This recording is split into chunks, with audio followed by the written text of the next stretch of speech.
walaalyaal ummadda Soomaaliyeed ummadda muslimiinta meel kasta ay joogaan waxaan ku salaamay assalaamu calaykum waraxmatullaahi wabarakaatu qofka kulli waxaan ahay aabba dhibaataysan oo magaciisa la yiraahdo Saalax Sani Yuusuf Cali ku nool magaalada Muqdisho dib oo aad iyo aad muddo 9 sano aan ku hurdi waay aan ka harsi waay ay haysto waxaan ahay aabba dhiban muwaadin Soomaaliyeed taariikh xun oo waxa igu dhacday ama i haysato qof kasta oo muslim hadii loo sheego dabcan oo asii gilgilayso اللهم استعان مرك والله أنيجو أو هذا كهر حبسي السعودي وكجرو ترحيل تاريخ ذا مرك أي هات لبض يكون طوانكي أياه وحيقول عضي ويل ير أو سديد بلود جرو الجبر ير أو هالسن يبرجرتو أياه ترحيل كلا صوج علي مرك لاقب تحبسي السعودي اللي يجي أياه وحلي ويري ماشان حبسي سيد حقيقة وارون حبسي وامل وين ونذافة ديس اسم وناك سنين أوري سوايا طبعا waxaa leegu yiri ilmahan yar yar ka ah waa leegu sawir aniga iyo labadii cunug wiilkay iyo gabadhiisa aan u haay ayaa leegu sawiray waxaa leegu yiri ilmaha yar yar xanaanada meeshan waa xabsi weyn ilmaha yarka lagu ma hayn karo طبعا aniga markii waxaan ahay nin maxbuus ah Allah wixii lay amro waxaan ku qasbanay inaan qaato waayahan ilmihii wiilkii oo 8 bilood jiray iyo gabadhii sanad iyo barka jirtay waa leegu wareejiyay meel waxaa jirta xanaano caruurta yarka lagu hayo marka aabaha oo wado ilmaha because aniga gabadha ilmaha iyo dhashay daruuf jirta aawadeed ayaa Yemen ayaa isla joognay ilmihii ana waxa ku wadhi ku ballan inaan Soomaali aagi ala daruufta nolosha meesha ayaan cajibi weysay inaan ilmahan Soomaali aan geeyno kadib arrizq ala Allah oo ilaahay rizq aduurka ilaahay u raadsano ilmihii markii laga reebtay si muddo markaa meesha aan ku jiray waxaa dhacday maalmaha kamid markii la gaar xilligii diyaaradda ee bixisay ayaa magacyada xabsiga ku jiro qof ayaa loo yeerinaya waxaa leegu yiri Saalax Sani Yuusuf Cali aabay gacantan taagay waxaa la dhiibay warqadii aan ku baxay ayaa la dhiibay bas waxaa dhacday warqadii waxaa arkay labadii cunug iyo gabadheedii wiilkii sawirkeeda oo arkay wiilkii oo sawirka laga jeexay bas waxaan dhahay walaalayaal maxaa dhacan wiilkii aabay dabcan waa taqaanin maxbuus hadalka lagu yiraahdo qaadanin cid aabbaanta waxa ka qaadan karti ma jirto على حال عنقي ويسكودي دي بس ده عسكري أي هاين هبله ويجود قصله هبله عنقي ساور هبله عنقي سابي طبعا عبار أي المكي ماذن إلى وحق قدروا عندها مرك أنا يهلب كي أما عنقي أو نول يجير من أن كهينين هل كان إن كبحه عنقي ما هي بس وحيقول ده المرك هذه أي كافلنتا واحد دي بحيث وأنا بحذا هذيك أنا حبسي أسكن غطها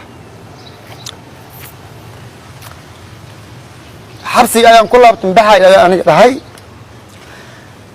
مدلة وطن عش أي حبسي كلها أوين هاي وبقف فينا آذنا ويرحمه أنوي بالقدرة الله لبعطن عش مركز حبسي وكل جو أيام حساب تمي وحن راي ما أنت عنو جادان أودك حق بدنا إلهي هن أيها هاي سطو بس هذا إله أقول يوم الأيام مالمها كمية عنق بإذن الله كريم وهلس يعني يدك استي عنقت أيا شون إمتى يقدعي وحنا مرك عنقت أيا لقاها يستا يسن لعن أغلية وف صالح وين أغلية هذيك ستا عنق كان هذا قطر إيجاسي سون يس عنق كان كان دمان ماشى أنا قول بهارسن أن رالي كهين أيا قابت الديارد ولا جراع أيا وحنا نقول سوق هذا بس كمركب نقول سوق هذا عسكري أي بس كلا صعد أو قفك مركبات ديارد الراعي إلا ديارد قفك سمايو ديارد يريد ديارد وحتى هين عسكري كله أيجا سوركي أيجا ويجهن إن السد حذين أي سورك هو نقلق هذا سورك ويل كي ويك جهن أيجا وحقيقي كان أنيجا يجبتني وكل أي سور كانن لكن أي وحي اللي بين قدر الله يا صوت وحي اللي بين سد حذين مجا إلا المشان سلم صالح سني سلمان صالح سني صالح سني سدح قفا برتان كقرن أي وحي اللي بين مركا مجا ماشان كقرن أي اللي بين سورك ويلك مركا جهان أي عسكري ديارد أكتاجنا وحكويري ورنيه عسكري كل أيوة وحكوي ورنيه ماشان سدح مجا يا كقرن لا وقف أيانا سقطه ما يقف كسدح سلمان صالح سني أبا لقيري عسكري أي لقبت الجرب كي ديارد أكتاجنا يا جعنت لقبتي بحال جونيا الله ربها الله أعلم وحأي لهن وحأي عسكر شيئا أوكي أي لهن أنا قصدي أي ديارد اللي وصاري حقيقة واحد بعضي ديارد مرك أي شيء ilaa ma hawada ay ka gasho waan fiirinay meesha cunugeyga leeyaga reebtay waan fiirinay waxaa laakiin niyadeeda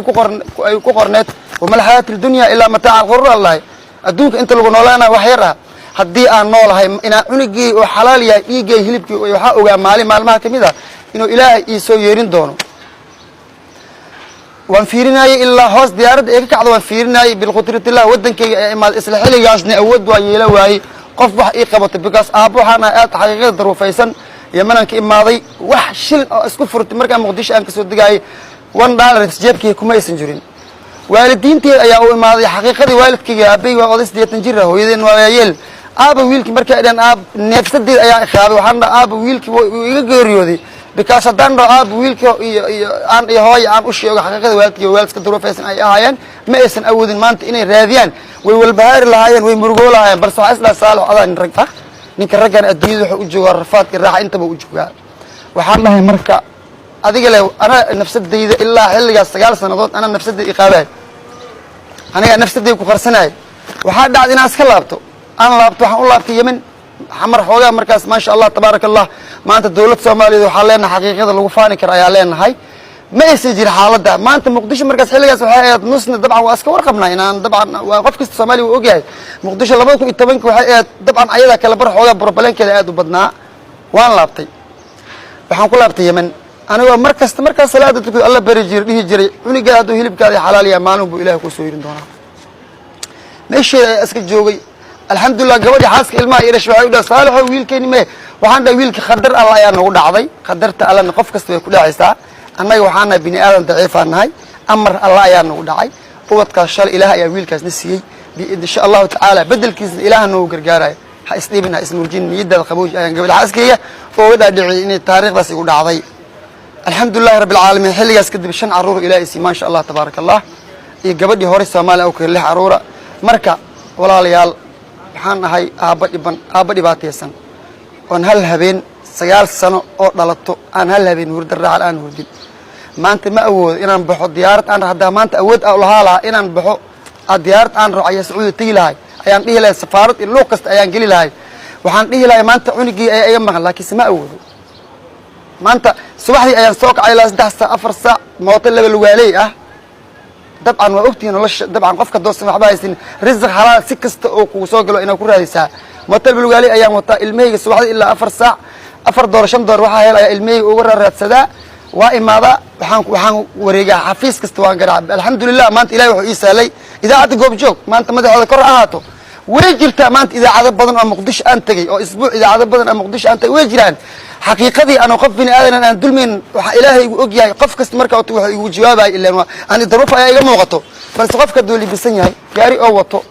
dabcan waa la soo dhaweynaa waa ognahay Soomaaliya kalimahan adduunka idil saas ka jirtaa balse qofka daruufaysan dabcan waa ma ogtihiin waxa wax ku taraa nin oo dhiig Soomaaliyeed amba oo ku jiro dhiig Soomaali ama damiir waatinimo ama damiir muslimnimo oo ku jiro maanta xaaladda ku suganahay ayaa og marka hore maxaa jiro ayaa la reebtay 4 darbi xabsiga Sacuudi Arabiya tarxiilka ayaa awood la iga reebtay 8 bilood 4 darbi dhaxdiisa la geliyay ayaa teer iyo maanta 9 years 9 sano ayuu cunugeyga waxbarasho la'aan mustaqbal la'aan dib la'aan ayaa haysato please haddii uu jiro qof muslim ah amba qof dhiig Soomaaliyeed leh marka ugu horeysa waxaan halkaan la hadlayaa aabbaha Soomaaliyeed mudane Maxamed Cabdullaahi Farmaajo maasha Allah madaalaha maskiin umciinaha meel kasta ay joogaan ra'iisul wasaaraheena Xasan Cali Khayre walaha wasiirada ra'iisul wasaarayaasha inta Soomaali oo maanta dhiig Soomaaliyeed oo ku jiro cuniga waa cunigeeni ma ahan aniga oo kaliya inaan aabba aan u ahay qof oo anfacaya Allah iyo rasuulkiisa ayaa og waani Soomaaliya waa maanta nin aan awood u lahayn ficiisa waxay baranooyiin ficiisa maanta heerka ay marayaan aan awood u lahayn waay ma yaqaan aabihii hooyadii ma yaqaano wadanka uu dhashtay ma yaqaano gacanta wuxuu ugu jiraa awood ilaahay oo dabcan ilaahay aan ahayn awood bini aadan ayuu ku jiraa muhiim aan dhaqaale in lagu caawiyo muhiim maahan laakiin waxay muhiim in la soo duceeyo waxaa muhiim ninka aabbaha dhibinto ku nool in la soo xiriiriyo telefonkii u arki doonto idaacadda goob joog ayaa si Facebook idigu soo qori doonto.